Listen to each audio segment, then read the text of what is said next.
Hvala ti, Gospode, što me svakoga jutra budiš, što ti zbog grehova mojih strpljenja sa mnom ne gubiš.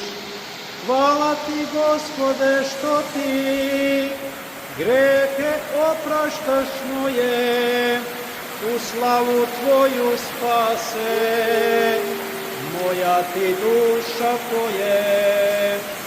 Hvala ti, Gospode, što ti grehe opraštaš moje, u slavu tvoju spase, moja ti duša poje.